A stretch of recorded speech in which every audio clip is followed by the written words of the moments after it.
Hello and welcome to C++ Weekly. I'm your host, Jason Turner. I'm available for code reviews, contracting, and on-site training. Now, in this episode, I would like to discuss how one might go about making a recursive Lambda function. And then I will attempt to extend that example into one that is mutually recursive.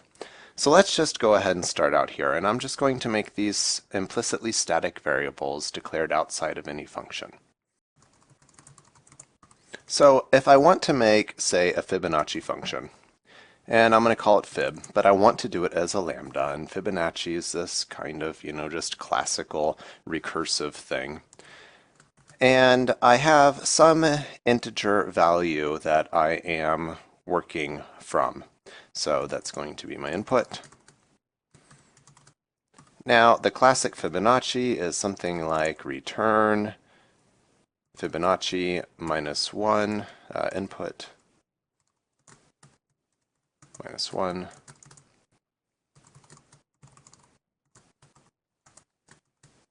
Something like this, and then we have to do a check up here. If input is less than 2, then return input. And there's a couple of different ways to do this, whether or not you make the 0 and 1 cases 0 or 0, 1, whatever. So in this particular case, the 0th case is going to be 1. The 1 case will be 1. Do that. Now, we want to call this function. So let's just say we want main to return the value of Fibonacci of 3, something like that.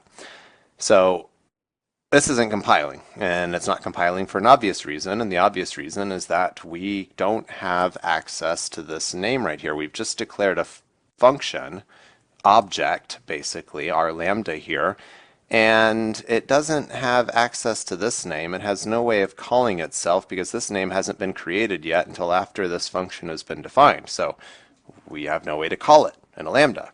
So what we really need is a function called fib to call. Well, let's just pretend like we have one of those available. And we can do this. We can say, I want to call this function called fib with the recursive inputs of these things. And how do we get access to that function called fib? Well, we can do it like this. We just pass ourselves in. Now we're going to get a different compile error because these two function calls to fib are also looking for the thing called fib that they need to call. So that's all right. We just pass it in one more level deep and we get the value that we expect. So let's see if we did this right. If we ask for 0, okay, we get 1. If we ask for 1, we're going to get 1.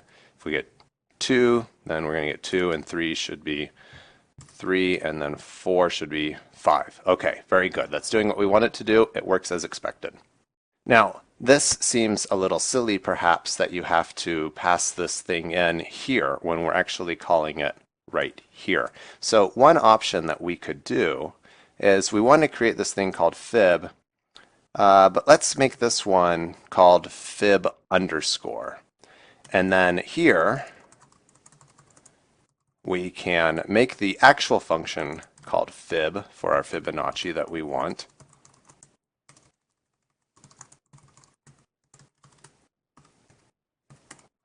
And have this return the function called fib with the function called fib and then the input. And that starts to look like this.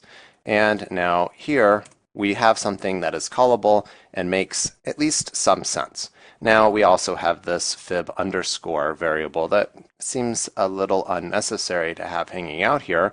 So what we could do is wrap this all up nice and cleanly inside another lambda. And we already know what this looks like.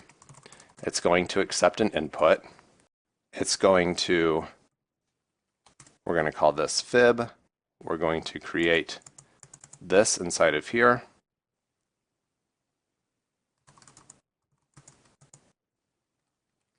This is our fib underscore that we'll be calling in a moment. And now we get this lambda called fib that defines inside of it the actual implementation that we need, and then from here calls that implementation recursively and gets what we want. Now, we have the question of, well, if we wanted to make these mutually recursive functions, surely this is going to get a little silly, and in fact, it will get a little silly, but it is something that we still can do. So I'm going to go back to some other function here. I'm going to make something perhaps a little bit simpler.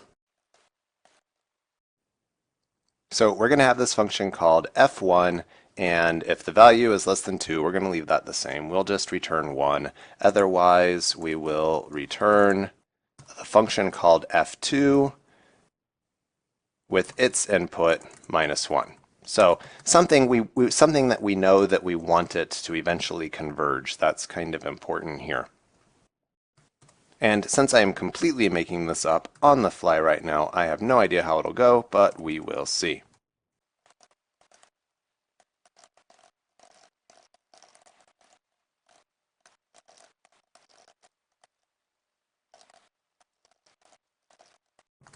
So we have two functions that at least attempt to call each other. And at the moment, this can't work for a couple of reasons. We can't see the f1 and f2 that we need from inside of these functions. So we're going to go ahead and create parameters for those. Now I'm going to call the f2 function, and that is something yet to be defined. And down here, I am going to call the f1 function, and I need to get that here. And now we're starting to get something that looks like it's going to compile, but we need to actually call this. So let's trigger this off with a call to f1, and we need the functions f1 and f2 to pass into it. So we can do that, and then our input, I don't know, we're just going to put something small in because I have no idea what the value this is going to be. And now we're going to get this compile time error because the function f2 needs the functions f1 and f2 passed into it. So I can do that here. And then f1 also needs the functions f1 and f2 passed into it. And if I do that, then the code is now compiling, and we are getting the value 11. Whether or not that's the correct value, I don't know, because we just made this whole thing up in the first place. But we can make mutually recursive functions.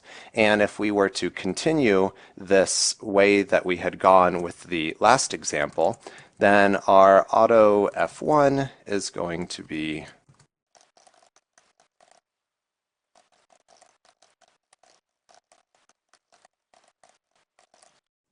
and now it becomes slightly less crazy looking to call this again, and we can make our mutually recursive functions. And with a little bit of imagination, we could continue to wrap these into things that hide the implementation details from the user. But yes, it is definitely possible to write recursive functions with lambdas, and possible to write mutually recursive functions. Although I did some searching around in Wikipedia and such and didn't find very many great examples of mutually recursive functions. So certainly if you have a great example of one, leave a comment here in the notes, and maybe it would be something fun for you to play with and learn more about how you can use lambdas in some of these cases.